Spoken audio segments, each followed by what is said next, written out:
Let me start off by asking a question. What does it mean to live? Every single day we go to school, do chores, play games, or watch YouTube. And these are the things that make up almost all of our lives, but what would you do if I told you that next year you'd be sent to a battlefield only to die?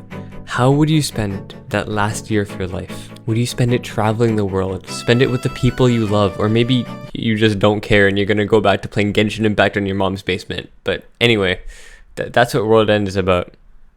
Not the Genshin Impact thing, but yeah, you get it.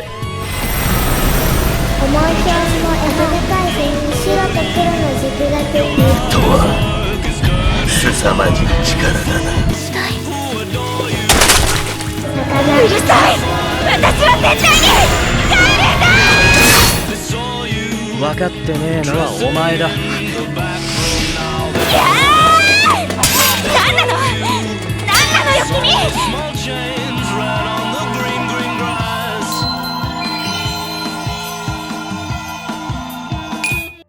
WorldEnd Suka, or the long title, What Do You Do at the End of the World? Are You Busy? Will You Save Us? Is an anime that aired almost 10 years ago about what happens after the world ends.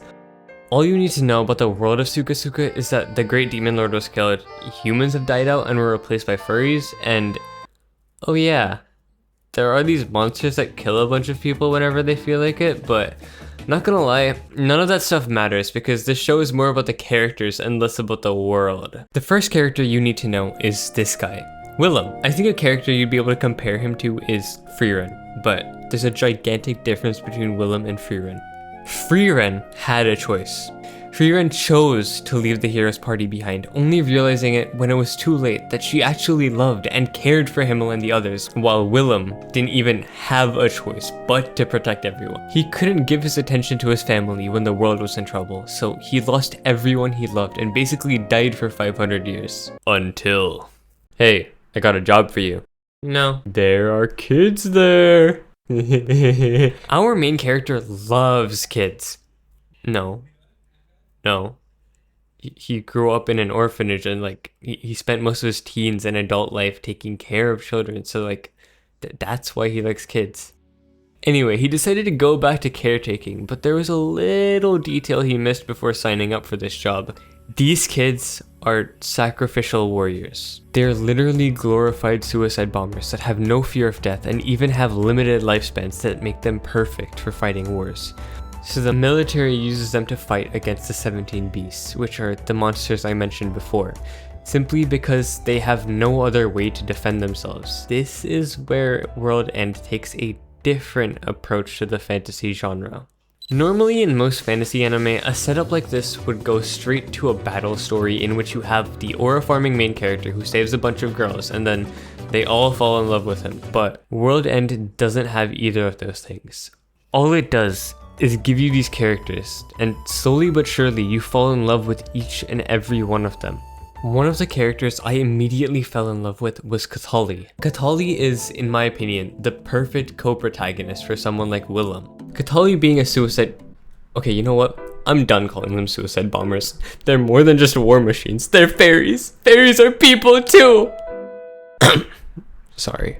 Ctholly being a fairy while simultaneously being a caretaker is kind of fucked up. Her life has only just started, but she's already battling with her own existence and future, trying to come to terms with the fact that the people she loves, and even she herself, will die. While Willem's life, on the other hand, has already ended. He's the sole survivor of humanity, has no purpose in life, probably is internally bleeding, and has no future. But then this dude willingly chooses to babysit a squadron of kids who are literally being sent to die. And you'd think that it'd break him even more, but it doesn't. See, Willem is the kind of guy who lives for others. He wouldn't be able to continue living if he didn't have people to protect or people to care for. And that's like his whole thing. He always goes out of his way to help others, even if he doesn't know them. That's why Ctholly likes him so much. A small action like keeping her company was probably the normal thing for Willem to do, but it meant a literal world to Ctholly, who never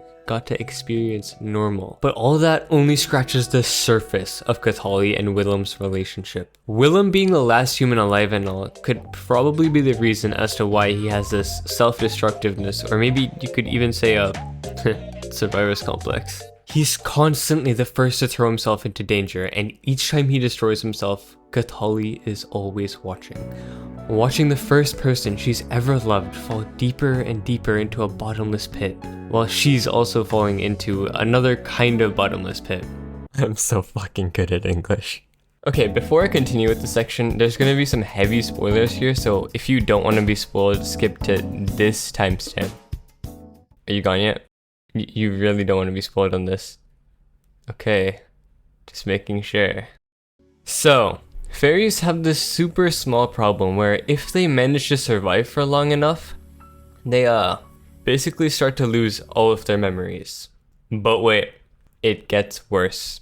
The entire leprechaun race are literally just vessels created by this mage guy for the souls of dead human children, which is why their lifespans are so short. When fairies survive long enough, it's not just losing their memories, but it's more like they lose control of the human soul inside of them and revert back to how they were, which is exactly what Ctholly is going through right now. Everyone she's ever loved, everything she's ever done will be reset.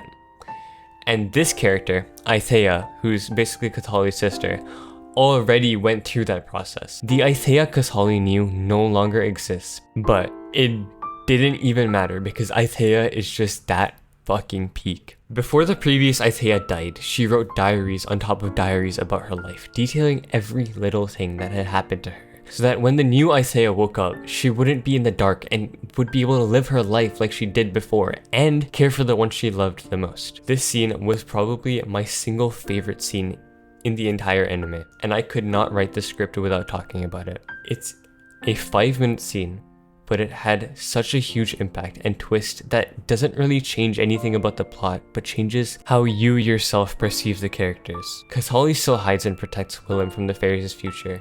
Willem still goes around sacrificing himself for the chance to save people, and Aithea continues to pretend to be someone she's not. But when you rewatch each scene with Aithea, you realize it's all an act, and you can't ever see her in the same way. I think the reason why I loved this scene, and honestly the entire anime so much, was the soundtrack. The fantasy genre has a bad track record with soundtracks. Most of them sound exactly the same, like the producers for real just go to Pixabay and download Fantasy Anime Soundtrack 51. But Suka did not feel anything like that. Even though it isn't anything super complex like Land of the Lustrous, which has an amazing soundtrack by the way, each track has so much work put into it that for once, I didn't give a fuck about complexity. From the vocals, instruments, lyrics, to the amazing layering, it didn't fail in a single aspect. If that scene with Aithea had a generic fantasy anime soundtrack, it would not have gone nearly as hard as it did. Anyway, I don't know how to transition to this section, so lastly, I want to talk about the very controversial ending. I get that it feels kind of anticlimactic, but I think the anticlimactic ending actually makes sense. Let me explain my reasoning. Anime during the 2010s was a pretty big phenomenon. It was probably the first really big boom for anime before the great shift in the 2020s. And during this time, there was a lot of content made without the intent of a second season. Because most of the anime released during this time were basically just advertisements in the form of animation for the source material, which in this case was a light novel. And I'm not gonna lie, it worked as an advertisement because I low-key want to read the light novels now. Wait, actually, now that I think about it, maybe the ending was a little bad, but like only a little bit, because it was still super fucking good for a 12 episode anime. Which leads me to my least favorite thing about WorldEnd, the episode count. Obviously, no anime is perfect. Every anime has its respective flaws, except the Monogatari series. And WorldEnd is no exception to this. The thing it suffers from is just unfortunate pacing. 12 episodes was not nearly enough to convey everything that the source material contained, and it changed stuff that a lot of people cared about, especially about certain characters' development and some things that were just straight up not mentioned. Since it progresses so fast, you don't have time to appreciate the stuff that happens, and it misses that, I don't know, like high note. I don't know how to describe it, but you know what I mean. Before you comment, but Obi, CP had 10 episodes and it had the perfect pacing. I would like to say that's a fair comparison, but it's very difficult to compare something like WorldEnd, which is based on a light novel, to Cyberpunk, which is an anime original. Cyberpunk had all of those high notes during fight scenes, but WorldEnd didn't have many fight scenes at all, and was more about basically just the character's backstory and dialogue between characters played in succession. I wish it had some slower scenes that weren't trying to tell a backstory, but rather just showed the happier times that they had, which could have happened if it were 24 episodes instead of just your standard 12. Okay, now the last thing I want to glaze before ending the video is Sukasuka's world. You know that feeling when you boot up that fantasy anime, practically enter their world, and it feels like you're standing there alongside the characters? That's how Sukasuka made me feel.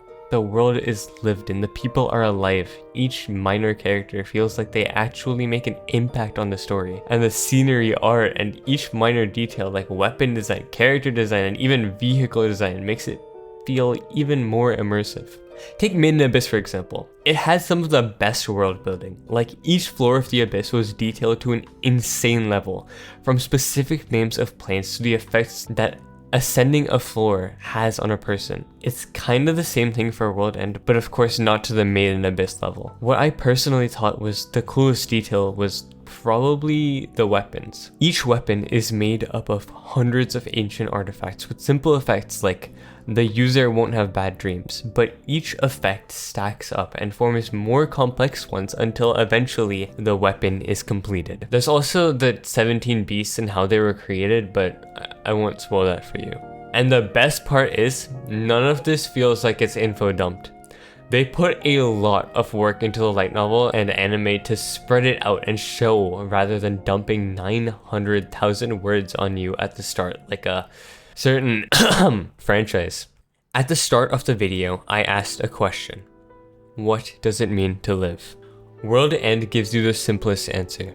To find happiness. That's it.